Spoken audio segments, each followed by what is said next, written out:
Valdinéia de Souza Almeida Ronque, pela alma de João Moro, Estela Degan, Armando Moro, Aparecida Moro, Etamis de Castro Queiroz, Geraldo Vieira Agares e Lídia Moro, Laurindo Birelli, por todas as almas.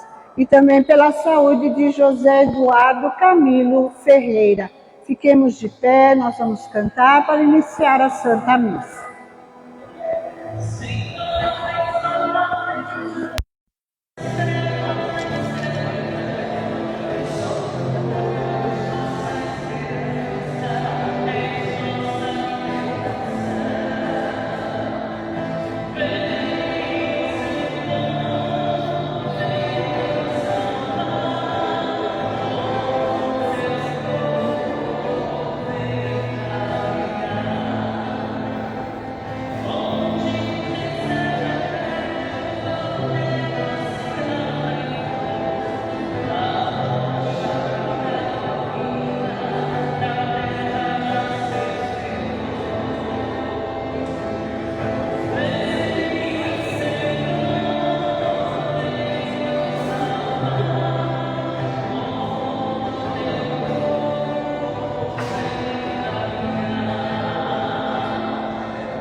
A graça e a paz de Deus, nosso Pai, e de Jesus Cristo, nosso Senhor, esteja convosco.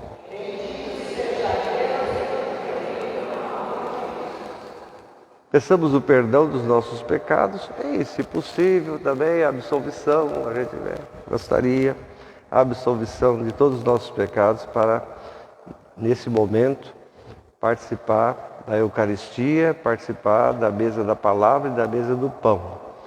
Também hoje, além das intenções que foram anunciadas aí, nós também rezamos pelo aniversário da Edna Matos, catequista do Itaim, paulista, catequista, ativa, membro ativo da Igreja do Carmo também, participante, foi da liturgia, enfim, exerceu, depois do seu batismo e da sua crisma, exerceu várias lideranças, né, em diversos grupos pastorais da igreja. Passou por momentos muito difíceis, né, há alguns anos aí atrás, por causa de problemas de saúde, e não perdeu a fé. Isso que é muito importante, né? Então é um testemunho, uma espécie de testemunho, e que Deus a mantenha assim, firme na fé. Senhor, tem de piedade de nós. Cristo, tem de piedade de nós. Senhor, tem de piedade de nós. Deus Todo-Poderoso, tenha compaixão de nós, perdoe e absolva os nossos pecados e nos conduza à vida eterna. Amém. Oremos. Concedei, Senhor, Deus Onipotente e cheio de misericórdia, que os cuidados desse mundo não sejam obstáculos para a gente caminhar generosamente ao encontro de Cristo, mas que a sabedoria do alto nos leve a participar do esplendor da sua glória. Ele que é Deus convosco, na unidade do Espírito Santo. Vamos sentar o profeta Isaías, ouçamos Isaías. Deus não abandona o povo nunca.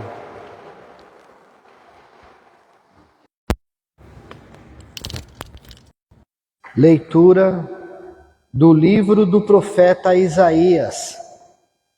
Consolai o meu povo, consolai-o, diz o vosso Deus.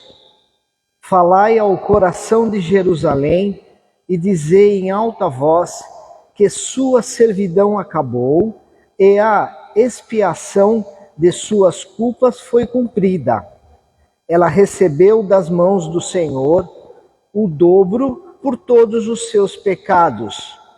Grita uma voz: preparai no deserto o caminho do Senhor. Aplainai na solidão a estrada de nosso Deus. Nivele-se em todos os vales. Rebaixem-se todos os montes e colinas.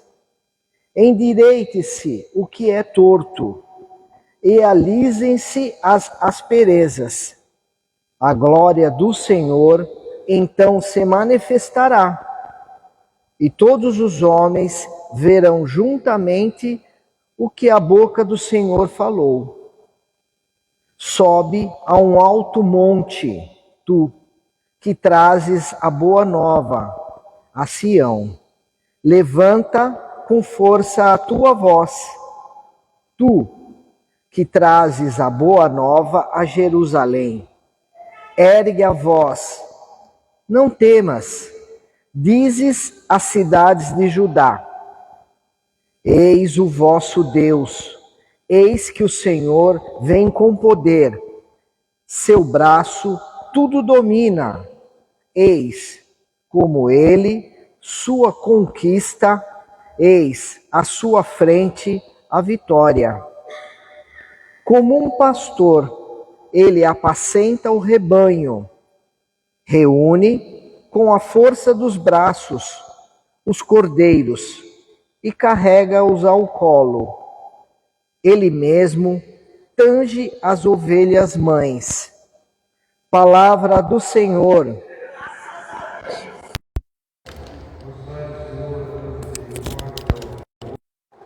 E nos dê a sua salvação. Escutemos o que diz Deus. Ele fala de paz. Fala ao povo. E fala àqueles que são fiéis. Somente para esses. A sua salvação está perto daqueles que o temem. E a sua glória habitará na terra. Encontram-se a misericórdia e a fidelidade. A paz e a justiça irão se beijar. A fidelidade vai germinar na terra. E a justiça descerá do céu. O Senhor dará ainda aquilo que é bom. E a nossa terra irá produzir frutos. A justiça vai caminhar na sua frente. E a paz vai guiar os seus passos. Glória ao Pai, ao Filho e ao Espírito Santo.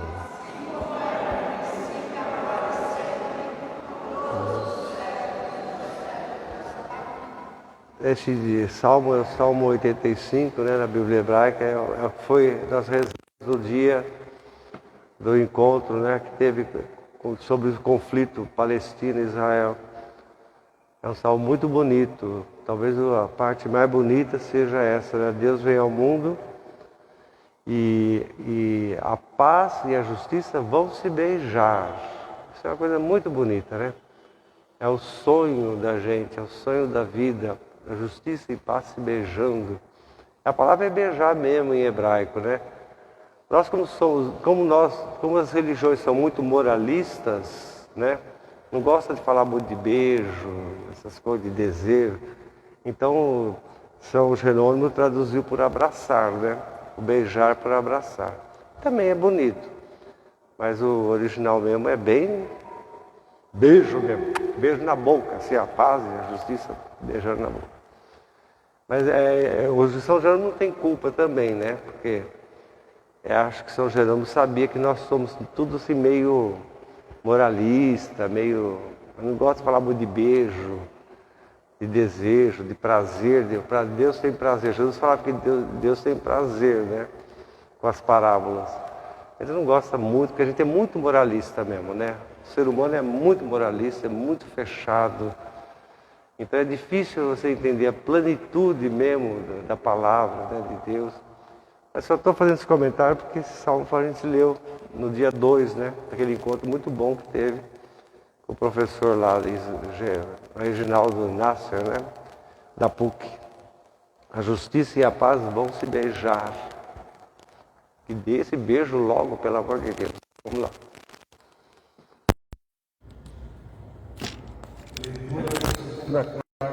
Pedro, uma coisa vós não podeis desconhecer, caríssimos, para o Senhor, um dia é como 1000 anos, e 1000 anos como um dia. O Senhor não tarda a cumprir sua promessa, como pensam alguns, achando que demora. Ele está usando de paciência para convosco, pois não deseja que alguém se perca. Ao contrário, quer que todos venham a converter-se. O dia do Senhor chegará como um ladrão, e então os céus acabarão com um barulho espantoso. Os elementos, devorados pelas chamas, se dissolverão, e a terra será consumida com tudo o que nela se fez. Desse modo, tudo vai se desintegrar. Qual não deve ser o vosso empenho numa vida santa e piedosa, enquanto esperais com anseio a vinda do dia de Deus, quando os céus em chamas se vão derreter e os elementos consumidos pelo fogo se fundirão? Que nós esperamos, de acordo com a sua promessa, são novos céus e uma nova terra, onde habitará a justiça. Caríssimos, vivendo nessa esperança, esforçai-vos para que ele vos encontre, numa vida pura e sem mancha e em paz. Palavra do Senhor.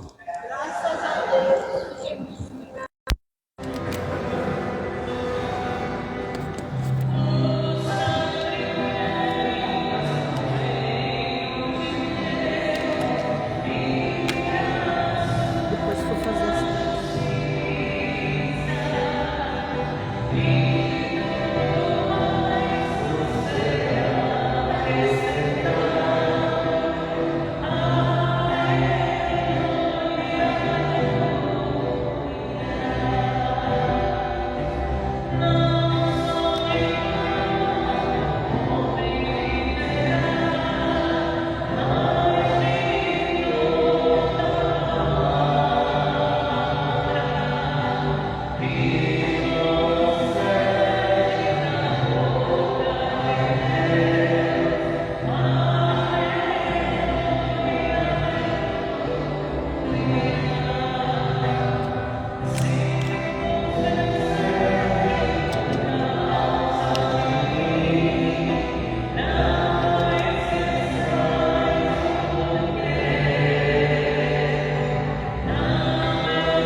Início do Evangelho de Nosso Senhor Jesus Cristo, segundo São Marcos.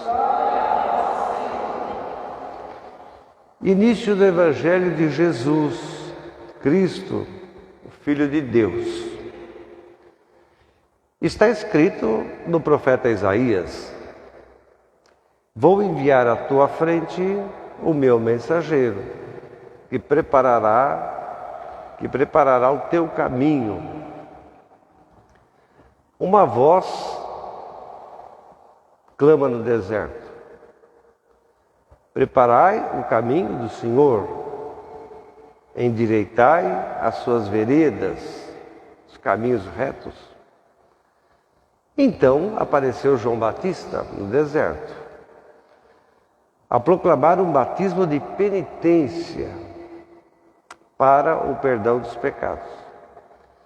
Todo mundo ia até ele, da Judéia e de muitos outros lugares, também habitantes de Jerusalém. E eram, então, batizados, segundo o rito de penitência, no Rio Jordão.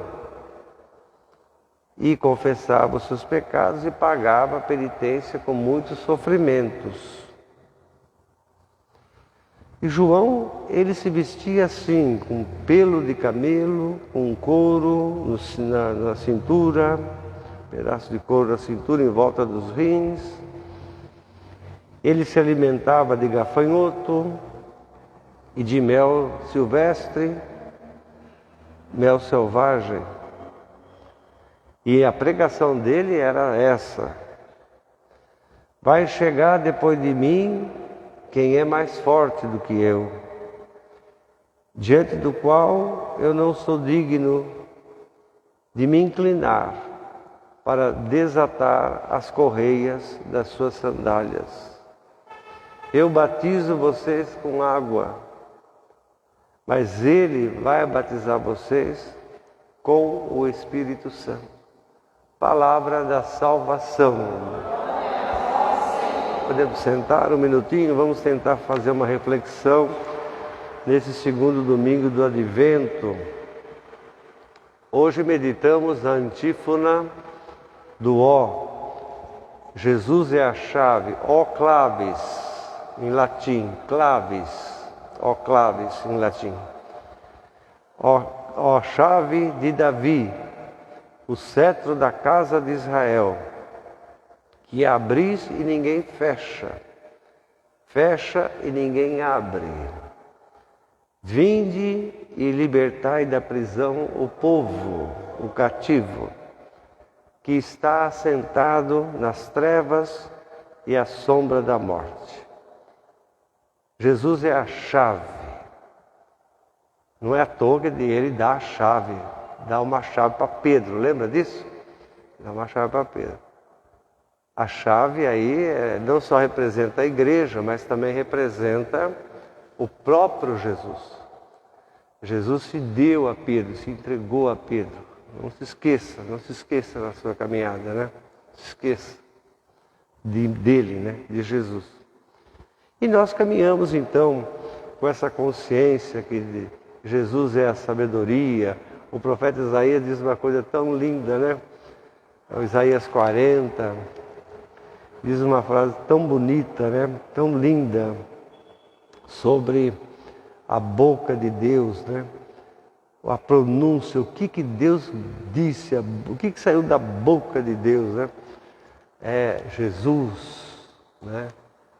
O Filho, a sabedoria é Jesus, Ele é Deus, Adonai, não é só Deus, um Deus qualquer, mas é o Adonai, Ele é meu Deus. É aquilo que o Tomé depois, vocês lembram?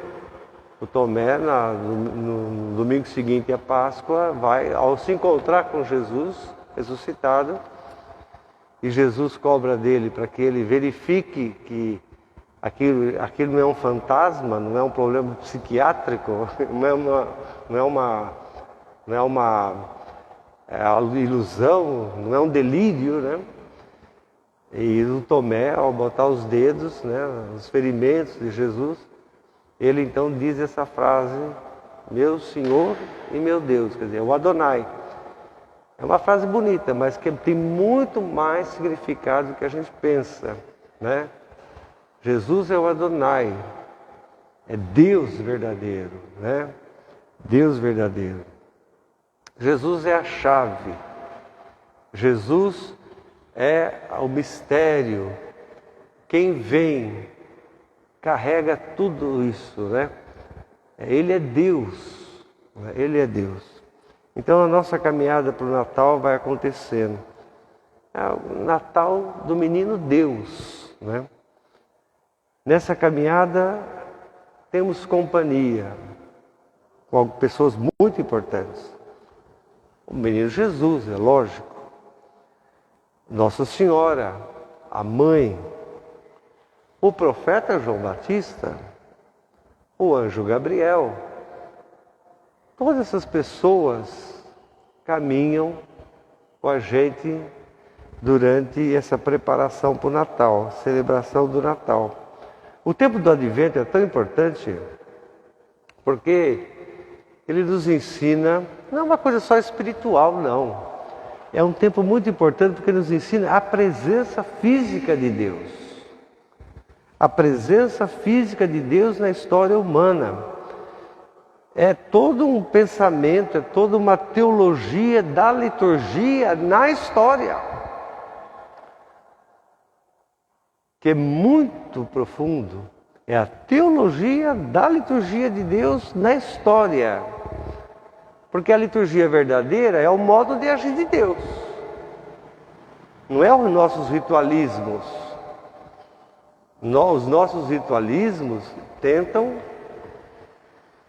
mas se espelhar naquilo que Deus fez e Deus faz. Mas não é igual. Né? A liturgia verdadeira é a liturgia de Deus, é a ação de Deus, é a presença dele na história, é a interferência dele na história. Então a gente pede que Deus venha nos acudir. Deus venha nos acudir e que Ele quebre todas as algemas. Todas, em todos os sentidos, que nos prendem e impedem a felicidade humana. Nós queremos encontrar Jesus, queremos ir ao encontro de Jesus, com todas essas pessoas espirituais, né, que caminham com a gente, porque a gente quer a libertação. A libertação, não confunda as coisas. Hoje em dia, as pessoas deformam o sentido das palavras, né? Deformam, né? A libertação não tem nada a ver sabe? Libertação é uma palavra em latim que significa salvação, libertatio, salvação. Não tem nada a ver, tem gente que confunde tudo, né? Direita e esquerda do Evangelho e na Bíblia não é direita e esquerda da política, não é. A direita e esquerda do Evangelho da Bíblia não é a direita e esquerda da política, nem pode ser. Porque essa noção de direita e esquerda na política que nós temos hoje é do século XV, Revolução Francesa. Lá não tem Revolução Francesa na Bíblia. Então não deforme as coisas, né?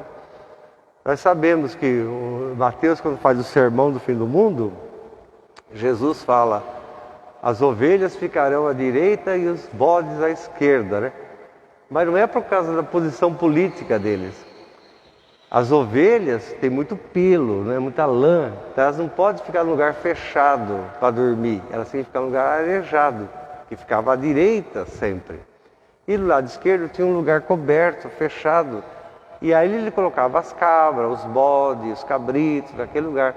Então, você veja que como as pessoas são. Hoje em dia, você falar qualquer coisa, parece que você tem que ficar ensinando o beabá para as pessoas.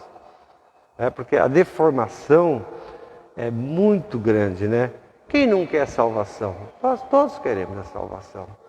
Quem não quer a libertatio? Todos nós queremos, né?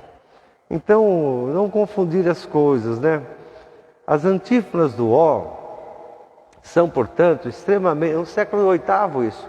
As antífonas do ó são extremamente importantes, que nos ajudam a entender quem é Jesus. É a catequese básica, né? É entender quem é Jesus, o que é o Natal, o nascimento, o significado, tudo isso. Então Jesus é a chave, é a claves, né?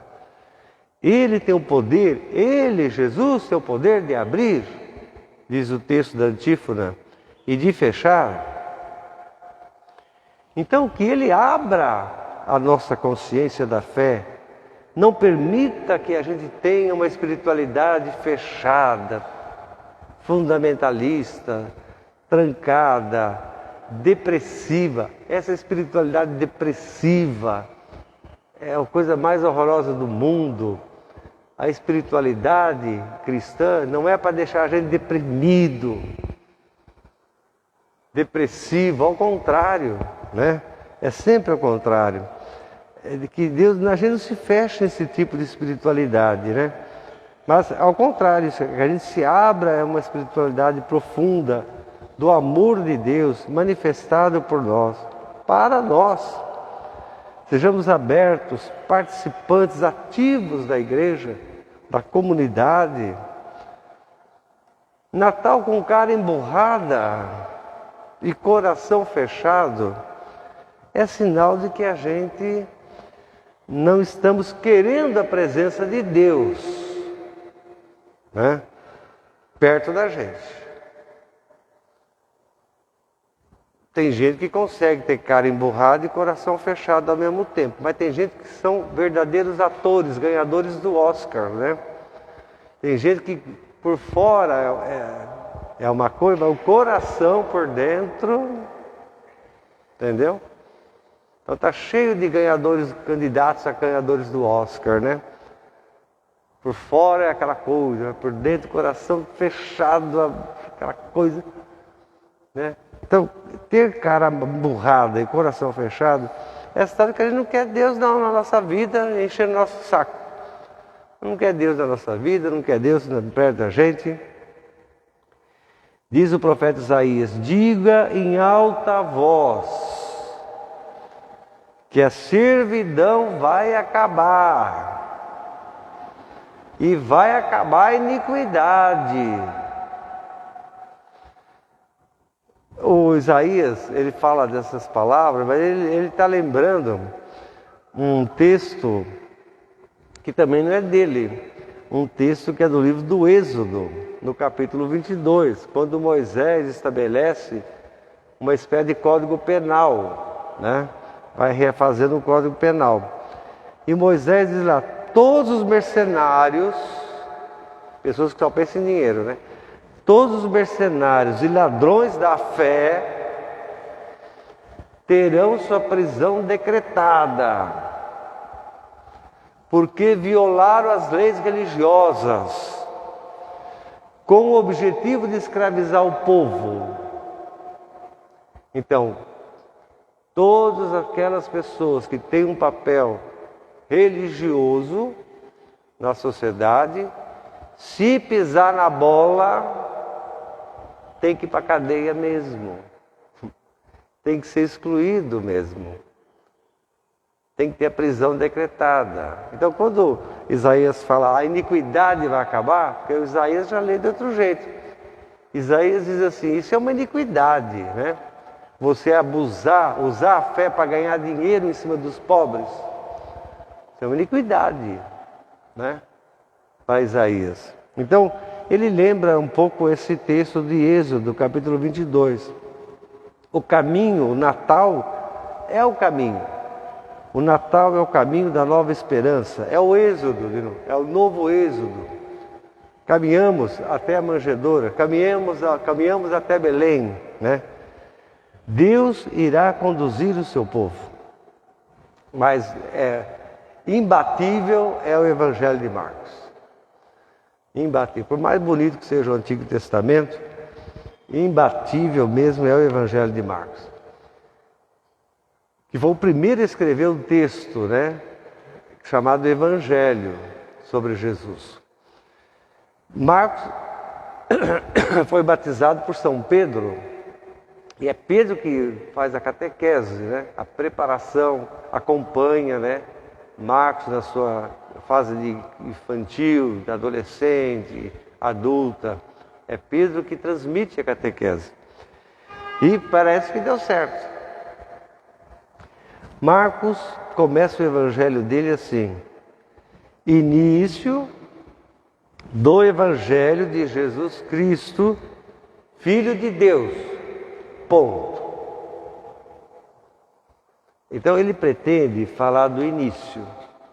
E você veja, a preocupação dele é uma preocupação objetiva. Logo no começo, Marcos faz uma distinção muito importante. Quem é Jesus? Ele já diz logo de cara, Jesus é o Filho de Deus. Jesus não é filho de Davi. Jesus é descendente, mas não é filho. Jesus é Filho de Deus. Filho é uma coisa, descendente é outra, né? A distinção é para mostrar que a proposta da Boa Nova, anunciada por Jesus, extrapola os povos, as nações. Marcos bate de frente com aqueles que na igreja se sentem exclusivo, fechado, exclusivo. E existe isso, a exclusividade. As seitas, elas pregam o errado, pregam a exclusividade. Não é? Eu sou católico, o outro é testemunho de Jeová. Testemunho de Jeová acha que é eles que vão ser salvos, somente ele, é uma exclusividade. A salvação é uma exclusividade. Considera-se já salvo. Isso é completamente a maluquice, é a iniquidade, vamos dizer assim, como diz o profeta Isaías. Completa iniquidade, né? Por isso que Marcos fala, ele tenta mostrar que a salvação vai além do grupo dos 12, vai além das pessoas da Palestina, de Judá. Marcos bate de frente justamente com essas pessoas que se sentem exclusivas, né? Deus me livre e guarde, está cheio de gente assim na igreja. O Apocalipse também vai lembrar essa mensagem sobre o profeta no deserto, que acolhia todos, o João. A salvação pertence a Deus. A salvação pertence a Deus. Você pode dar uma mãozinha, uma ajuda, um amparo, fazer isso, fazer aquilo. Esse é o nosso papel, né? Ajudar. A salvação mesmo não é você. A salvação pertence a Deus. A Ele pertence. Então devemos olhar para essa preparação que ocorreu no tempo histórico para a chegada de Jesus, o Filho de Deus. Na vida da fé, na vida de salvação, nunca podemos negar o fato histórico. Se você negar os fatos históricos, você não é da igreja, você é uma seita, né? Sexta-feira passada foi o dia da Imaculada. Eu lá andando na feira, falei para um rapaz que é feirante: você devia estar rezando uma Ave Maria, hoje é dia da Imaculada. Eu não posso rezar isso, não pode rezar por quê?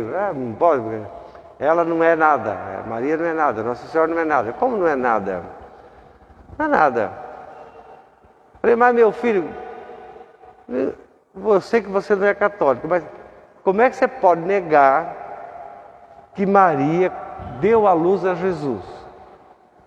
Como não é nada? Como é que não é nada? Você está negando um fato. Você está passando por cima de um fato histórico, é um fato histórico. Jesus tem algum valor para você? Mas tem. Bom, se você acha que Jesus tem algum valor, certamente você acha que ele tem valor porque a mãe dele teve mãe. Que ele veio ao mundo. A mãe trouxe esse valor que você acredita ao mundo. É uma discussão sem fim. Porque com seita não dá para bater boca, não dá para discutir teologia, não dá para discutir. Nega o fato histórico, não adianta. Entendeu? Não dá. A cabeça não funciona, né? Não vai.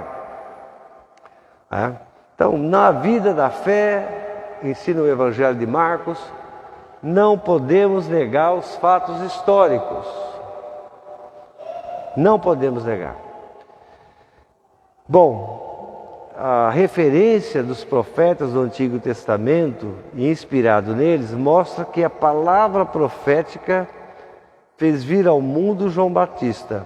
Marcos diz: assim veio João. O Evangelho de Marcos é uma linguagem muito interessante.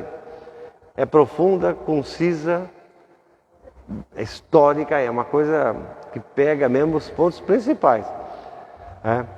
E a mensagem de João é a mesma dos seus antecessores, a conversão, a mensagem de João Batista, sobre a conversão, a penitência, pregavam batismo de penitência, de conversão, para o perdão dos pecados. Agora, o mais interessante é que Marcos diz, início do Evangelho de Jesus Cristo, Filho de Deus. Cita o profeta Isaías e começa a falar do João Batista. Como começou o Evangelho? Para Marcos, o Evangelho começou antes de Jesus, com Jesus e depois de Jesus. Ele está querendo dizer aqui que os profetas não sabiam, mas já estavam anunciando um Evangelho. O João Batista não sabia, mas já estava anunciando um Evangelho. Esse que é o interessante. Os outros evangelistas não. Eles têm essa preocupação mais assim, meio, sei, para agradar às vezes a comunidade. Então Lucas, por exemplo, fica aqueles detalhezinhos, né? Maria, José, o anjo, não sei o quê, porque teve isso, teve aquilo. Tem todos aqueles detalhes que para a comunidade de Marcos não tem importância nenhuma. Para mim, diz Marcos, Maria é Maria, ponto final. Jesus é Jesus, ponto final. Se Jesus usava túnica curta, túnica comprida, se tinha enfeitezinho, se não tinha enfeitezinho, tanto faz. Bela roba. Jesus é Jesus. É uma comunidade, aparentemente, de Marcos, uma comunidade que não se preocupa com esses detalhezinhos, mas mantém o principal, mantém o importante, mantém a fé, é corajoso na fé. Então João, ele faz uma espécie de papel de anjo, segundo Marcos. É um papel de mensageiro, como Moisés fez no passado, e segundo Marcos. Marcos considera Moisés uma espécie de anjo, Marcos diz então que os povos todos iam ao encontro de João, tanto judeu quanto outros. E o encontro acontecia no Rio Jordão. O Rio Jordão, para quem não lembra, é uma espécie de divisão, de marca, de fronteira entre a antiga vida do povo do deserto e a nova vida do povo que chega do deserto. É a divisão, é o Jordão. É memorizar isso. O significado bíblico, talvez geográfico, talvez espiritual, vamos dizer assim, do Rio Jordão. Sai do Egito, vem com Moisés, caminha 40 anos, morre todo mundo que viveu naquela porcaria daquela ditadura militar, que era o Egito, e as novas gerações vão chegando. E para entrar na Terra Prometida tem que atravessar o Jordão. O Moisés não chega a tanto, ele morre antes. O Josué, que foi educado por Moisés, transformado numa espécie de liderança, é Josué que vai fazer essa entrada, Entrada. Então o Rio Jordão tem um pouco de significado assim, uma vida antiga, uma vida nova, passa por uma vida nova. Então, o encontro dos povos com João Batista significa o fim de uma vida antiga, o fim de uma caminhada antiga, o fim de um tempo e começo do outro. Não é à toa que o próprio Jesus, muito mais tarde, vai se encontrar com João Batista. E o próprio Jesus irá também se submeter a essa mensagem, que é um evangelho, é uma boa notícia, uma boa nova, tem salvação, O ser humano tem salvação. É isso que João Batista nos fala. Então, as vestes e o alimento de João Batista traz em si esse significado, importante. Toda essa descrição de extrema pobreza do João Batista, roupa, pelo de camelo, não tem comida, come gafanhoto, né?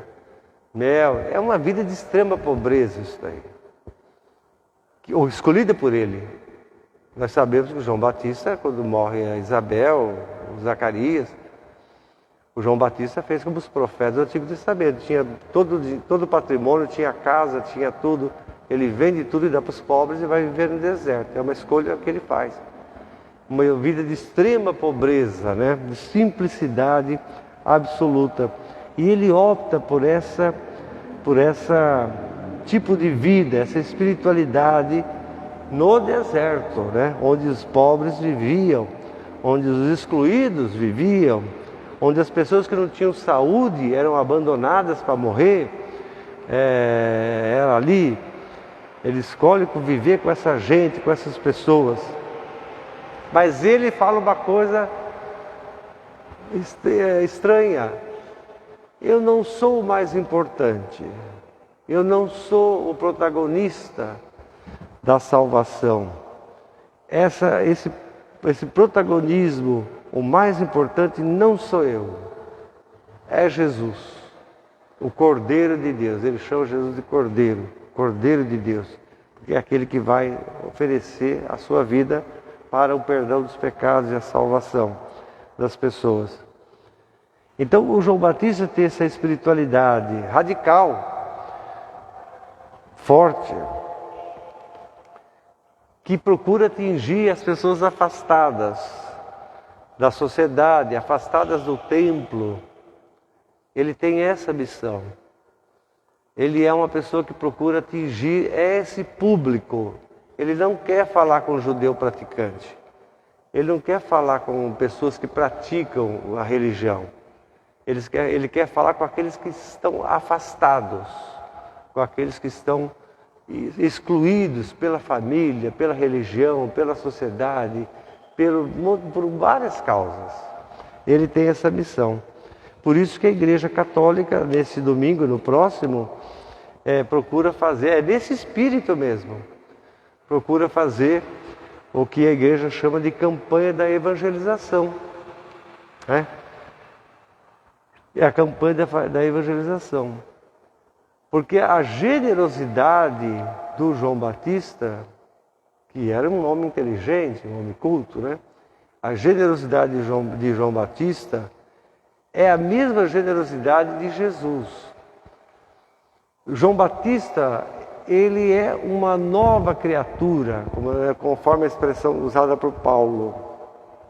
Paulo diz na segunda carta aos Coríntios: se alguém está em Cristo, é nova criatura. Então, essa cultura, ela vai passar, né? A preocupação não é com quem está dentro, mas quem está fora.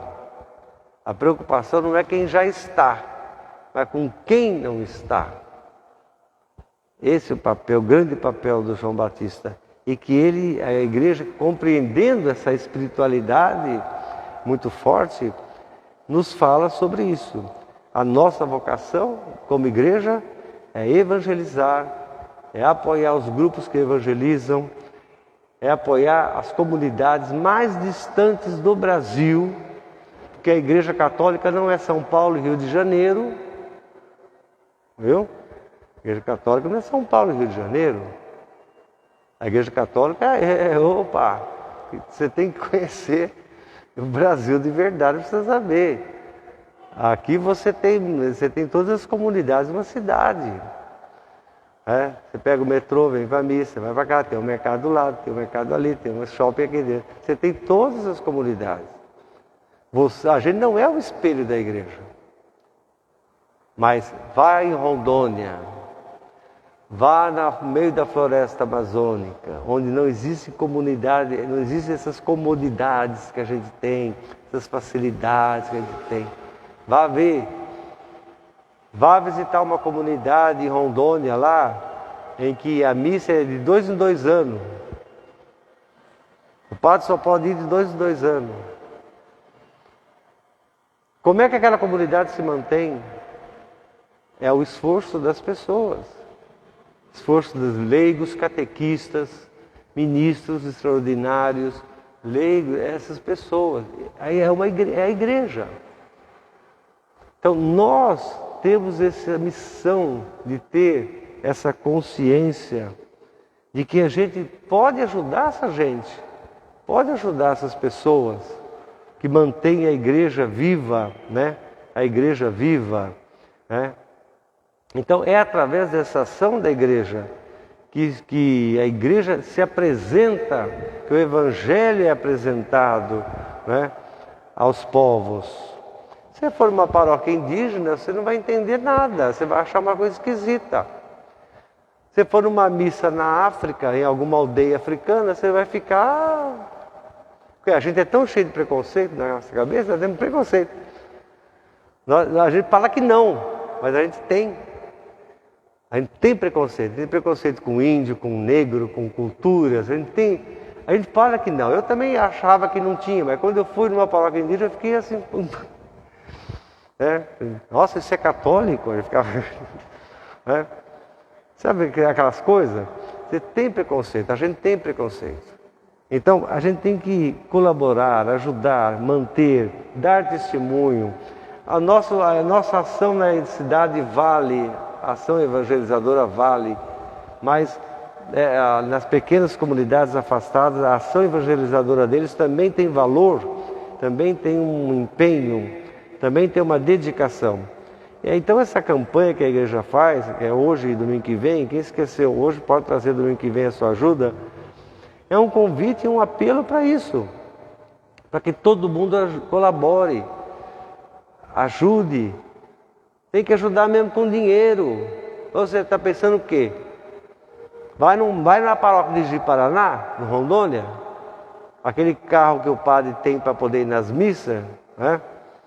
Tem 40 comunidades, a paróquia, com ele nas missas, umas estradas que Deus me livre e guarde, não sei como consegue andar naquilo, né? Você sai, demora 2 dias andando naquele carro, você chega no lugar para celebrar, parece que o fígado está em um lugar, o coração está no outro, o cérebro já pulou para fora, porque é uma maratona, né? Tem que manter aquilo ali, tem que manter a gasolina ali, tem que manter aquele carro, que não é fácil, não é qualquer carrinho bonitinho aí que você... Não. Então, a gente tem que ter condição de manter, de ajudar, de colaborar, né? Para essas pessoas que realmente são muito valentes e fazem as coisas, passam perrengue, sofrimento, né? Esses padres, eu conheço um padre na Bahia, ele é padre numa cidade, pra você ter uma ideia, ele é eletricista. Ele fez curso de eletricista e ele trabalha de eletricista. Senão não tem como manter. Não dá para manter. Não tem como manter. E ele tem 40 comunidades. E são comunidades, como é na Bahia, quilombolas, chamadas quilombolas, né? Que são aquelas comunidades formadas pelos antecedentes lá, do tempo da escravidão. São pessoas que vivem ali naquela, como uma reserva indígena, né? Você imagina, nós acha bonito o testemunho do padre e tudo, mas vai lá você ficar lá 1 mês com ele, né? Vai lá ficar, vai. O Paulo, a Salete falou para mim que quer ficar uns 3 meses. Ela e o Paulo, vão ficar 3 meses, né? Não é fácil, né? Ali você vê a dificuldade, né? Um monte de dificuldades que as pessoas têm, mas que estão firmes. Então não se esqueça sempre do sermão do fim do mundo que Jesus disse. Aos mais pobres e mais fracos que vocês fizeram, foi na verdade para mim que vocês fizeram. Colaborar com a campanha da fraternidade, colaborar com a campanha da evangelização, é na verdade isso. Você está fazendo para Jesus. na pessoa do mais pobre, do mais fraco, do desvalido, daqueles que não têm nem como se manter. Creio em Deus Pai Todo-Poderoso, Criador do céu e da terra.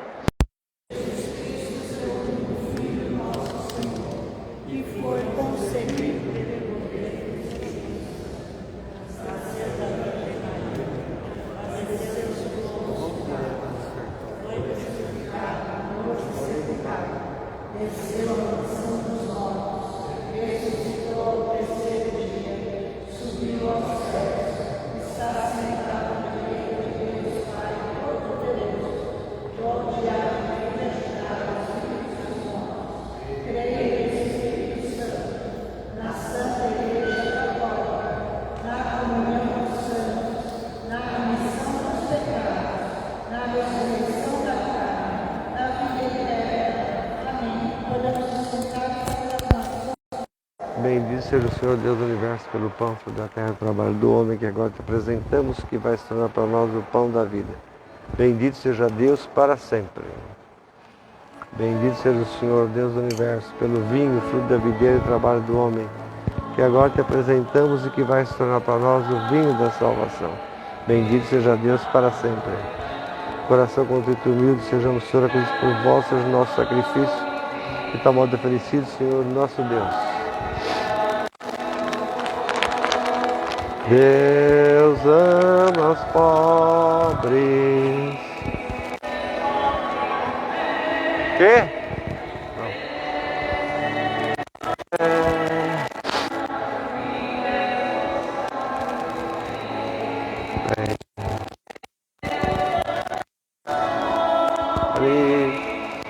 E fez pobre também.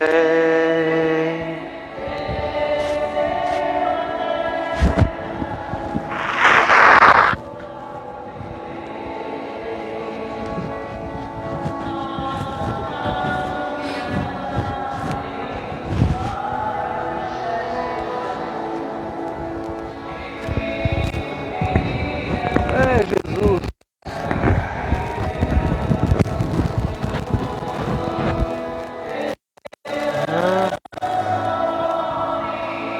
E se fez pobre também, desceu a terra. Digamos todos, vinde Senhor Jesus, que aliás é a última palavra da Bíblia, no Apocalipse, Maranatá, né? Em grego, né? Maranatá, é em grego, vinde Senhor Jesus, a última palavra da Bíblia inteira. Senhor nosso Deus, que não cessa de chamar a todos nós para a verdadeira conversão, para aqueles que foram batizados na água e com o Espírito Santo, fazei-nos acolher com uma verdadeira fé aquele a quem João Batista falava, por Cristo nosso Senhor. Olhe com bondade, Senhor, para as nossas ofertas e as nossas orações também. E como diante de vós nós não temos muitos méritos para apresentar, ajudai-nos também com a tua misericórdia. Por Cristo nosso Senhor. Amém. O Senhor esteja convosco. Corações ao alto. Demos graças ao Senhor nosso Deus. Senhor Pai Santo, Deus eterno e onipotente, é verdadeiramente o nosso dever, a nossa salvação. Demos graças, Senhor, em toda parte e sempre na nossa caminhada por Jesus Cristo, nosso Senhor. Foi Ele que os profetas lá atrás falaram, que a mãe, a Virgem Mãe, esperou com um amor inacreditável. João Batista proclamou estar para vir. E mais ainda, João Batista mostrou com o dedo dele, mostrou Jesus para nós, o Cordeiro de Deus. Ele está presente. É Ele que nos dá a graça de nos prepararmos com alegria para o nascimento, para esse mistério, essa graça, essa imensidão que é o nascimento de Jesus, a fim de nos encontrar atentos na palavra, atentos nas coisas boas que a gente tem que fazer, atentos na oração, vigilantes, esperando, celebrando os seus louvores. Por isso, com os anjos e os santos, proclamamos a tua glória, dizendo a uma só voz: é o Senhor, o céu, clamo a vossa glória, Hosana nas alturas.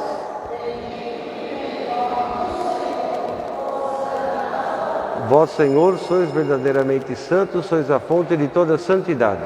Reunidos na tua presença em comunhão com toda a igreja, quando celebramos o primeiro dia da semana, um dia sagrado, um dia santo, que é o domingo, em que nosso Senhor Jesus Cristo ressuscitou dos mortos, humildemente nós te suplicamos: santificai esses dons, derramando sobre eles o teu Espírito Santo, de modo que se transforme para nós do corpo e do sangue de nosso Senhor Jesus Cristo.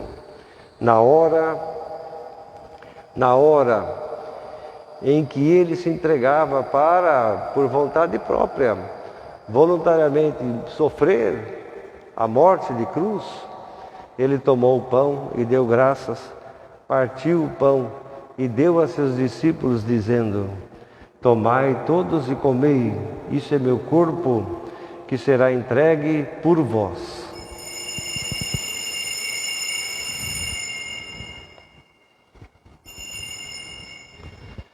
De igual modo, no fim da ceia, tomou o cálice e, dando graças, deu a seus discípulos, dizendo: tomai todos e bebei, este é o cálice do meu sangue, o sangue da nova e da eterna aliança, que será derramado por vós e por todos para a remissão dos pecados. Fazei isto em memória de mim.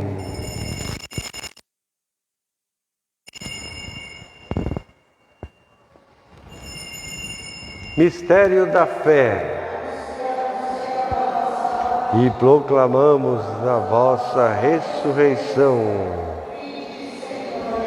Celebrando agora, Senhor, o memorial da morte e da ressurreição de teu Filho, nós te oferecemos o pão da vida e o cálice da salvação. E te agradecemos porque nos admitistes estar aqui hoje, graças a Deus, na igreja no domingo, na tua presença, para te servir nesses santos mistérios. Humildemente nós te suplicamos que, participando do corpo e sangue de Cristo, sejamos reunidos pelo Espírito Santo num só corpo. Lembrai-vos, Senhor, da igreja dispersa por toda a terra. Tornai-a perfeita na caridade, em comunhão com o Papa Francisco, com o nosso Bispo diocesano Algacir e com todos aqueles que estão a serviço mesmo, de verdade, do povo de Deus. Lembrai-vos da alma de teu servo Jefferson Gomes Silva Oliveira, a quem o Senhor chamou para vós. Ele, configurado com o Cristo na morte pelo batismo, também com Cristo faça parte da ressurreição. Senhor, tenha misericórdia de nós. Dai-nos a graça de participar da vida eterna com a Virgem Maria, Mãe de Deus, com São José, com os bem-aventurados apóstolos e todos os santos, que desde o começo do mundo viveram na tua amizade, para cantarmos os seus louvores por Jesus Cristo, vosso Filho. Por Cristo, com Cristo e em Cristo, a vós, Deus Pai Todo-Poderoso, na unidade do Espírito Santo, toda a honra e toda a glória, agora e para sempre.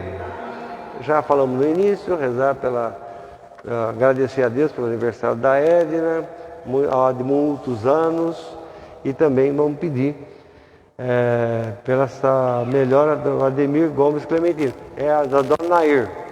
O que é dele? Mas o que está acontecendo com a família da Dona Nair? O que está acontecendo? Cadê ela? Não está aqui? Aonde? Está escondida? Não. Era outra Nair. Mas a da Nair também está aqui com vocês, hein? Morre quem morre o outro, parece que... E agora também está com um problema, saúde, né? Eu não sei o que ele tem, diz que tem um problema de... A cirurgia que ele vai fazer, tem um problema de... Anemia? Anemia é para falta de comer, está passando necessidade lá, nos ajuda. O que é? É anemia mesmo? Não, anemia é uma consequência de alguma coisa. O rim, problema de rim, então é diferente, não. É lógico, a anemia é um problema sério nesse sentido, não é só falta de comida, mas é por causa de outros problemas de saúde. Então, rezar por ele, por vocês, que vocês tenham paciência, viu? Porque olha, vocês estão passando esse ano uma vida que só quem tem fé mesmo é capaz de vencer mesmo, de superar, viu? Rezar por ele. Estamos rezando por ele, viu? Rezemos então todos juntos. Pai nosso que estais no céu, santificado seja o vosso nome. Venha a nós o vosso reino. Seja feita a vossa vontade, assim na terra como no céu. O pão nosso de cada dia nos dai hoje. Assim como nós perdoamos a quem nos tem ofendido, e não os deixeis cair em tentação. Livrai-nos de todo mal, Senhor, e dai ao mundo a paz que necessita, para que, ajudados pela vossa misericórdia, sejamos sempre livres do pecado e de toda e qualquer perturbação, enquanto esperamos a vinda gloriosa de Jesus Cristo, nosso Salvador. Senhor Jesus Cristo, que disseste aos vossos apóstolos, deixo-vos a paz, dou-vos a minha paz. Não olheis os nossos pecados, mas a fé da tua igreja. Dai-lhe a união e a paz, segundo a tua vontade. Vós que sois Deus com o Pai, na unidade do Espírito Santo. A paz do Senhor esteja sempre convosco. Cordeiro de Deus, que tirais o pecado do mundo. Do sangue de Jesus Cristo, nosso Senhor, que vem receber-nos, sirva para a vida eterna.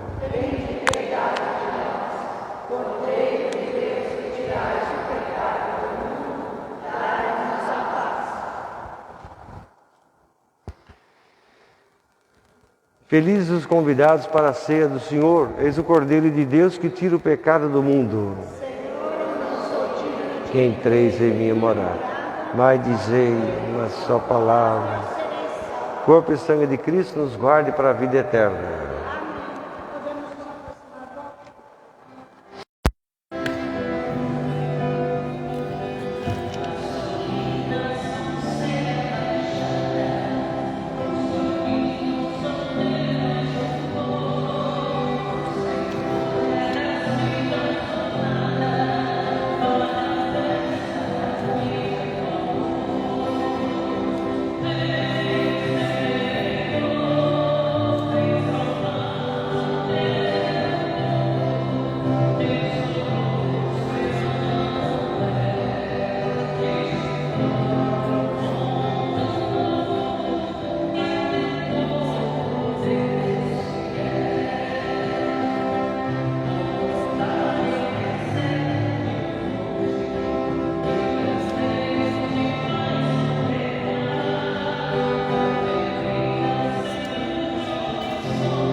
Que gestos bons, né? Fique atento. Que não se omita, não se esconda, viu? Não se omita e não se esconda. E Deus gosta de tudo para ontem, né? Você sabe, né? Deus não... eu vou pensar. Quando fala vou pensar, já era. Nem insiste muito, porque esse negócio de... Já foi. Vamos fazer a prece. A moça quer fazer a prece aqui? Senhora? Senhora? Estou sempre para chamar você para fazer a prece, mas ela corre, eu não sei o que acontece. Eu viro assim, sumiu, desapareceu, não sei o que acontece. Chega de domingo, sumiu, foi embora. Quer fazer aqui, faz favor? Você está sempre aqui, né, com a gente. Olha, aqui, ó. Oração depois da comunhão, oremos, diga oremos. Oremos. Vamos lá, manda abraço. Saciados com alimento espiritual, humildemente vós pedimos, Senhor, que pela participação neste sacramento nos ensineis a apreciar com sabedoria os bens da terra e a amar os bens do céu.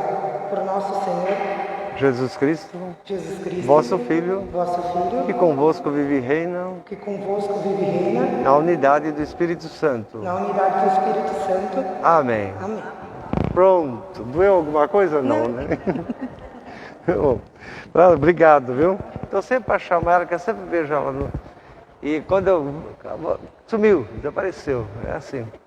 Então, também agradecer a Salete pelo trabalho, pelo empenho que ela faz, pela paciência de me aturar, viu? De ficar enchendo seu saco tanto tempo. O Senhor esteja convosco.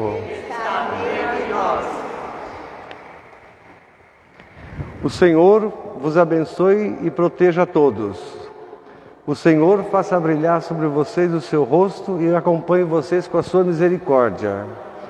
O Senhor dirija para vocês o seu olhar e dê a vocês a paz. Abençoe-vos o Deus Todo-Poderoso, o Pai, o Filho e o Espírito Santo. Amém. Coragem, bom domingo, boa jornada, ânimo, sabedoria, né? Apreciar com sabedoria as coisas do mundo, viu?